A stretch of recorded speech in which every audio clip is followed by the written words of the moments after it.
On the Ethical Investment Crown Financial Institutions Bill. This is a bill being put forward by Grant Robertson, and have we got everything right, have we? Well, the next bit you're going to love because we're not going to support it. So that's the right bit about it. But the reason that that I think we need to look at the policy behind the bill first of all before we go into the detail of why we support or don't support it. And the policy behind it is not something that either any party in this House will particularly have a problem with, I don't think. The nature of investment is one in which countries are very careful about how they invest, and also the institutions that invest for them. However, although there is that policy of requiring or wanting to be seen as to be ethical in a sense, this bill is not necessary and is just an attempt by the Labour Party and that member to try and get some publicity, which they are definitely very short of. And the nature of it is that ethical investment happens now and will happen in the future. And I want to go through two reasons why I think it is happening now. And the first is very much the market. If you look at the market effect in investment, companies that have a problem in their way that they conduct their operations are seen very poorly in the market eye. And the modern markets aren't big investors in globally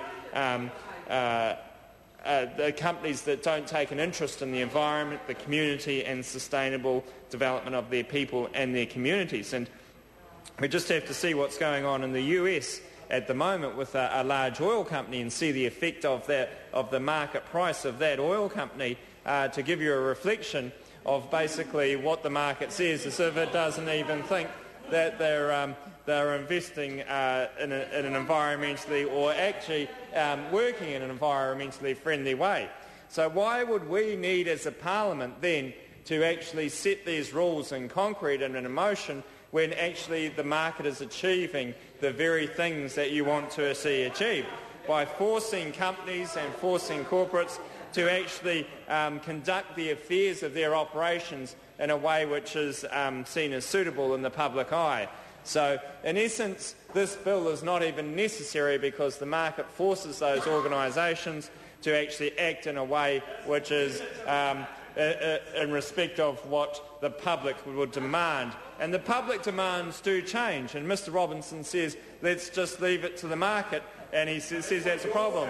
Well, the thing is that the public demands have changed, and what was publicly feasible a few years ago may not be publicly feasible in a few more years' time. And so the market develops with public opinion, and would be very poor of this Parliament to actually hold public opinion to one level when we could actually look at public opinion developing even further in the future. So Mr Robertson may actually do the opposite for what he wants to do by actually holding investment back to levels that are seen as publicly acceptable now, when in the future we could actually see the institutions of investment and the investing companies being respective of the nature of public opinion at that point in time in the future.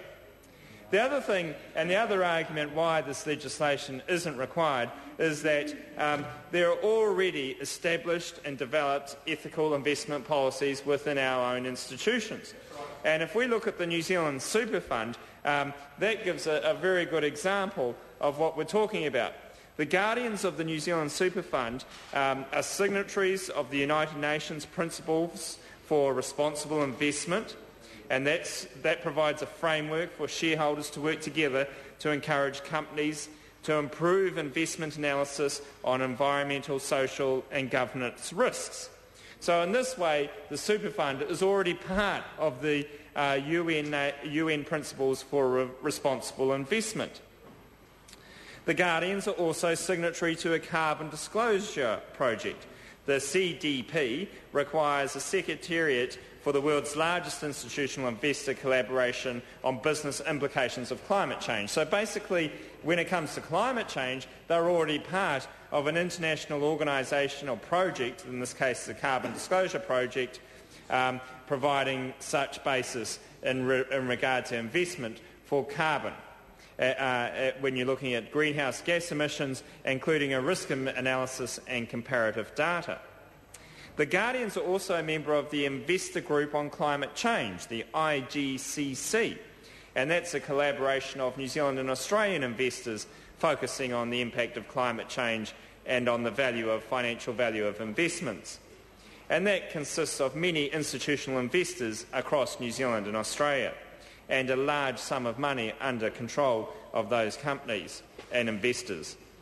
So we have achieved the results that this legislation seeks to achieve through current processes, and also we do achieve the results that this legislation seeks to achieve through the market process anyway. So there is no need for this legislation at this time, and so we will vote against it accordingly, Mr. Speaker. The Honourable Mary Ann Street.